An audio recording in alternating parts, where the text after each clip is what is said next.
ভারতবর্ষের সবথেকে ব্যর্থ সাম্প্রদায়িক প্রধানমন্ত্রী যদি মোদি হয়, তাহলে উত্তরপ্রদেশের সবথেকে এবং ভারতবর্ষের সবথেকে ব্যর্থ মুখ্যমন্ত্রীর নাম যোগী আদিত্যনাথ।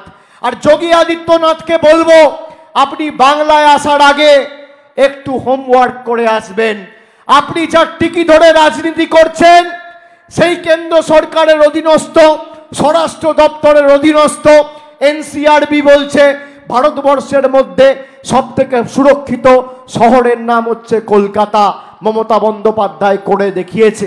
যারা এসসি এসটিদের ধারক বাহক বলে নিজেদের দাবি করে, তপশিলি মায়েরা আজকে আমাদের সভায় এসছেন, শুনে রাখুন, তপশিলিদের উপর সবথেকে বেশি অত্যাচার আক্রমণের ঘটনা কোন রাজ্যে হয়ে থাকলে সেই রাজ্যের নাম উত্তরপ্রদেশ, বিজেপির ডবল ইঞ্জিন সরকার।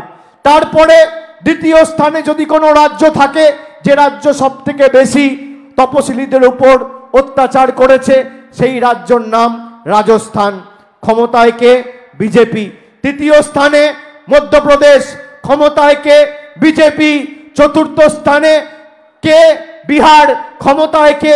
বিজেপি। পঞ্চম স্থানে কে? মহারাষ্ট্র, ক্ষমতায় কে? বিজেপি।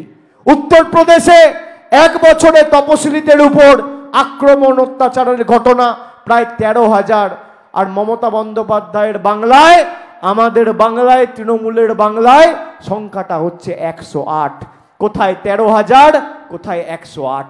আপনি ভাবুন, এই 108টা যাতে আগামী দিনে শূন্য হয়, আমরা সেই লক্ষ্যে কাজ করছি। আর বিজেপি বাংলাকে অশান্ত করতে, বাংলাকে বঞ্চিত, নিপীড়িত, অত্যাচারিত, লাঞ্ছিত, শোষিত করে রেখে, গরিব মানুষের টাকা আটকে রেখে বাংলার মানুষকে ভাতে মারতে চেয়েছে। আমি আজকে আপনাদের জিজ্ঞেস করতে চাই, সভা শেষ করার আগে, আপনারা বলুন যে আপনার বাড়ির টাকা যারা আটকে রেখেছে তাদেরকে উচিত শিক্ষা দেবেন আগামী 13 তারিখ, হ্যাঁ কি না?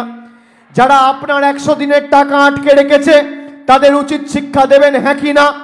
যাদের আমলে 400 টাকার গ্যাস 1000 টাকা হয়েছে তাদের উচিত শিক্ষা দেবেন, হ্যাঁ কি না?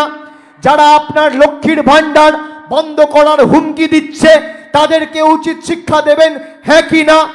আগামী দিন এদেরকে উৎখাত করে বাংলা বিরোধীদের যোগ্য শিক্ষা দেবেন, হ্যাঁ কি না মায়েরা? দেবেন কি না? দেবেন কি না? কি দেওয়া উচিত কি না? দেওয়া উচিত কি না? জোরে বলতে হবে। এই ভোট আমাদের সবার মৌলিক অধিকার যাতে অব্যাহত থাকে। বাবা সাহেব আম্বেদকর যে সংবিধান করে আমাদের হাতে ক্ষমতা তুলে দিয়েছিল, সেই ক্ষমতা নিজেদের হাতে কুক্ষিগত করে বিজেপি সংবিধান বদলাতে চায়। এদের সংকল্পপত্রে বলা হয়েছে যে আমরা যদি ক্ষমতায় আসি, আমরা জল, কল, রাস্তা, গ্রামে আলো, পাড়ায় টিউবওয়েল, এসব কিছু বলেনি। বলেছে আমরা 5 বছরে একবার নির্বাচন করাবো, 1 নেশন 1 ইলেকশন। আর এই ভোটে যদি এরা ক্ষমতায় আসে তাহলে সেটাও হবে না, 1 নেশন নো ইলেকশন হয়ে যাবে। আপনার ক্ষমতা এরা আপনার হাত থেকে কেড়ে নিতে চাইছে। কি খাবেন প্রধানমন্ত্রী বলছেন, কবার ভোট দেবেন প্রধানমন্ত্রী বলছে। আপনি ভাবুন এরা কোন পর্যায়ে গেছে। খালি ভোট এরা চাইছে না, আপনার জীবন, আপনাকে কন্ট্রোল করতে চাইছে।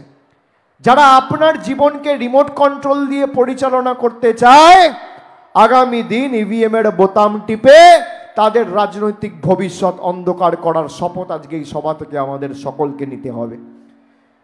রিমোট কন্ট্রোলের জবাব ইভিএম এর বোতাম দিয়ে দিতে হবে। কোন বোতামের বেশি ক্ষমতা? ইভিএম এর বোতামের বেশি ক্ষমতা। আপনারা ভাবেন আমরা যারা এসছি সাধারণ গরিব মানুষ, আমাদের একটা ভোটের কি ক্ষমতা?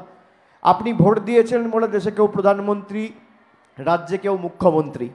আপনি ভোট দিয়েছেন বলে কেউ বিধায়ক, কেউ সাংসদ, কেউ কেন্দ্রীয় মন্ত্রী, কেউ রাজ্যের মন্ত্রী, কেউ রাজ্যপাল, কেউ রাষ্ট্রপতি। আপনি যদি ভোট না দিতেন এদের কারোর ক্ষমতা থাকতো না। 2019 সালে, 2014 সালে আসানসোলের বিস্তীর্ণ এলাকা জুড়ে জনসাধারণ এক বুক আশা আকাঙ্ক্ষা নিয়ে ভোট দিয়েছিল বিজেপিকে, যে আচ্ছে দিন আসবে, নোটবন্দি হবে। তারপর কি দেখলেন? গরিব মানুষ লাইনে দাঁড়িয়ে নোটবন্দির নাম করে মারা গেল। আর কালো টাকা আরও বেড়ে গেল। জিএসটি করে দেশকে অর্থনৈতিকভাবে দেউলিয়া করে দিয়েছে। বলেছিল বছরে 2 কোটি বেকারদের কর্মসংস্থান হবে। আপনি দেখান আমাকে কটা যুবক যুবতীর হাতে কর্মসংস্থানের নিয়োগপত্র এই আসানসোলে মোদী সরকার তুলে দিয়েছে। বলেছিল 15 লাখ টাকা করে পাবেন। কজন পেয়েছেন? 15 লাখ। কজন পেয়েছেন? পেয়েছেন কেউ মোদিজির 15 লাখ? 10 বছর হয়ে গেল, 10 বছর। মমতা বন্দ্যোপাধ্যায় লক্ষ্মীর ভান্ডার পেয়েছেন? উত্তর হ্যাঁ। কন্যাশ্রী পেয়েছেন? উত্তর হ্যাঁ। বিনামূল্যে রেশন পেয়েছেন? উত্তর হ্যাঁ। স্বাস্থ্যসাথী কার্ড পাচ্ছেন? উত্তর হ্যাঁ। তাহলে আমি যেটা শুরুতেই বললাম, একজন দিচ্ছে আর একজন নিচ্ছে। যে দিচ্ছে আপনার পাশে 365 দিন রয়েছে, আর যে নিচ্ছে খালি বড় বড় ভাষণ দিতে 5 বছরে একবার আসে। 3 বছরে কবার দেখেছেন দিল্লির নেতাদের? একবারও না। কে আপনার পাশে এসছে?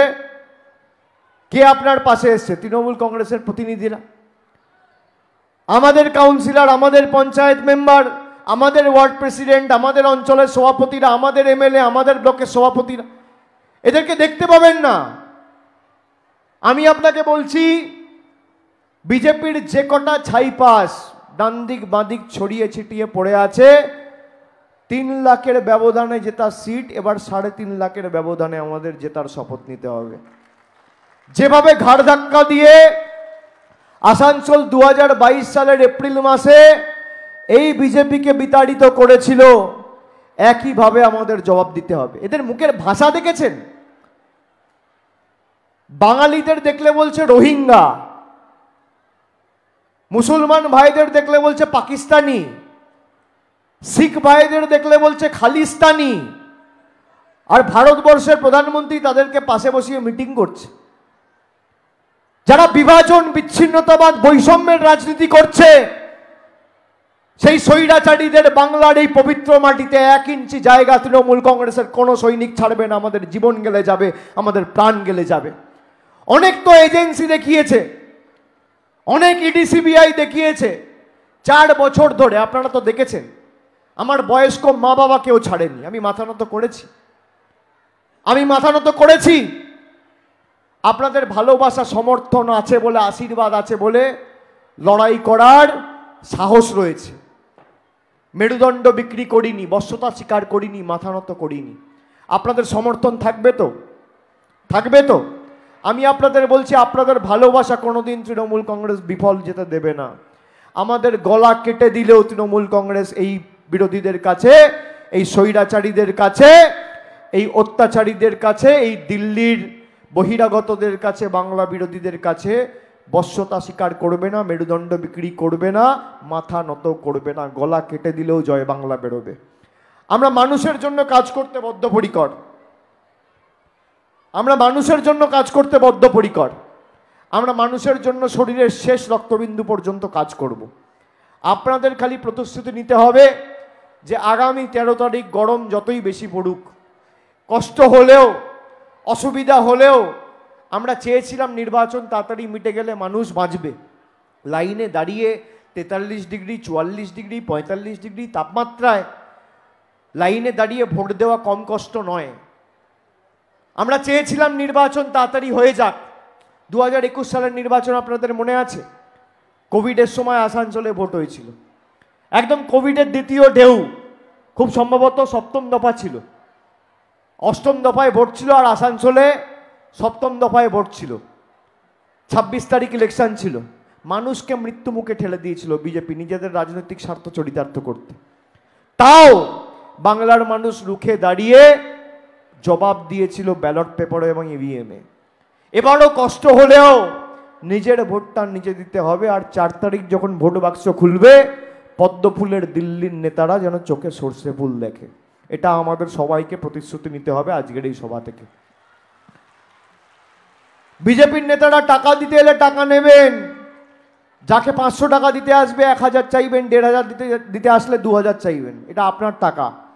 আমি বলে দিলাম, এদের থেকে টাকা নেবেন আর জোড়া ফুলে শত্রুঘ্ন সিনহাকে ভোট দিয়ে বাংলার প্রার্থীকে জিতিয়ে বাংলার অধিকার যাতে আগামী দিন দিল্লির বুক থেকে আমরা ছিনিয়ে আনতে পারি, এটা সুনিশ্চিত করবে। আপনি আপনার অধিকারকে সামনে রেখে ভোট দিন, কেউ আপনাকে বঞ্চিত রাখতে পারবে না। মানুষের এটাই ক্ষমতা। আপনি চেয়েছেন বলে কেউ প্রধানমন্ত্রী, আরে যেদিনকে চাইবেন না তার ঔদ্ধত্য অহংকার ভাঙতে, চূর্ণ বিচূর্ণ করতে 10 সেকেন্ডের বেশি সময় লাগবে না। আপনি চেয়েছেন বলে বিজেপির প্রার্থী 14তে 19-এ জিতেছিল, যদি না চাইতেন থোড়ি জিতত। আপনি ভরসা করেছিলেন, সেই ভরসার সম্মান বিজেপি দেয়নি।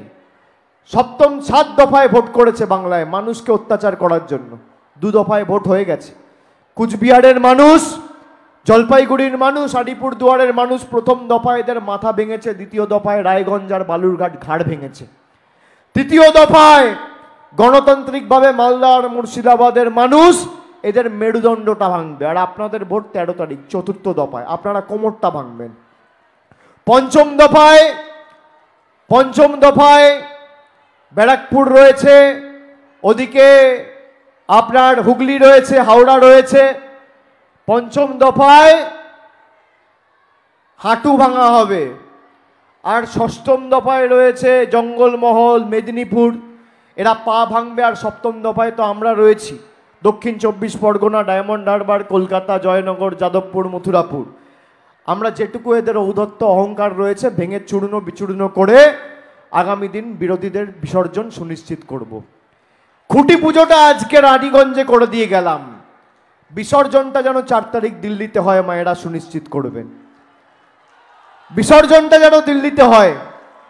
যে আমাদের যেভাবে প্রতারণা করেছো, আমাদের যেভাবে অত্যাচার করেছো 5 বছর, জমিদারদের এই বাংলার পবিত্র মাটিতে বাংলা বিরোধীদের 1 ফোঁটা জায়গা আমরা দেবো না, এবং উচিত শিক্ষা দিয়ে এমন জবাব দেবো যে মিথ্যে কথা বলার আগে মানুষকে এরা 10 বার ভাববে। আপনারা কথা দিচ্ছেন তো? তাহলে আমাদের প্রার্থী, আমার আপনার সবার প্রার্থী, জোড়া ফুলের মামাটি মানুষের প্রার্থী শত্রুঘ্ন সিনহাকে ঘাসের উপর জোড়া ফুল চিহ্নে ভোট দিয়ে বিপুল ভোটে জয়যুক্ত করুন। বিজেপি বৈষম্যের রাজনীতিতে বিশ্বাস করে, বিজেপি বিভাজনের রাজনীতি করে। বিজেপি দিয়েছে সিএ, এনআরসি, ইউসিসি, আর মমতা ব্যানার্জি সরকার দিয়েছে কন্যাশ্রী, রূপশ্রী, লক্ষ্মীর ভাণ্ডার। আপনি কার সাথে থাকবেন সিদ্ধান্ত আপনার। আপনারা বলুন তো মায়েরা, আমরা বাংলার মাটিতে যারা বসবাস করি আমরা কোনোদিন বিভাজন করি? বৈচিত্র্যের মধ্যে একতার মূল মন্ত্রে আমরা বিশ্বাস করি। নানা ভাষা, নানা মত, নানা পরিধান, বিবিধের মাঝে দেখো মিলন মহান। এটা কারোর পৈতৃক সম্পত্তি নয়। রাহাত ইন্দোরির একটা ছোট্ট শের আছে, বলে শেষ করব। বিজেপির নেতাদের উদ্দেশ্যে তাদের সতর্ক করে বলবো যে বাংলা বিভাজনের জায়গা নয়, বাংলা বৈষম্যের উগ্র রাজনীতি করার জায়গা নয়। किराएदार है, जाति मकान थोड़ी है। किराएदार है, जाति मकान थोड़ी है। सभी का खून है इस मिट्टी में शामिल। हिंदू, मुसलमान, सिख, ईसाई, जैनो, बुद्ध, सवार सभी का खून है इस मिट्टी में शामिल। हिंदुस्तान किसी का बाप का थोड़ी है। এটা আমাদের দেশ, এটা রবীন্দ্রনাথ ঠাকুরের দেশ। আর বাংলায় যারা বিভাজনের রাজনীতি করতে আসো, মনে রেখো এই বাংলা ভারতবর্ষকে রবীন্দ্রনাথ দিয়েছে, বিবেকানন্দ দিয়েছে, বঙ্কিমচন্দ্র চ্যাটার্জি দিয়েছে, ঈশ্বরচন্দ্র বিদ্যাসাগর দিয়েছে, রামমোহন রায় দিয়েছে, মমতা বন্দ্যোপাধ্যায় দিয়েছে। এই বাংলা আগামী দিন ভারতকে পথ দেখাবে। মহামতি গোখলে যেটা বলতো, what Bengal things today, India things tomorrow, অক্ষরে অক্ষরে আমরা বাস্তবায়িত করেছি। তাই জনগণের গর্জন, বাংলা বিরোধীদের বিসর্জন। বাংলার গর্জন, অত্যাচারীদের বিসর্জন।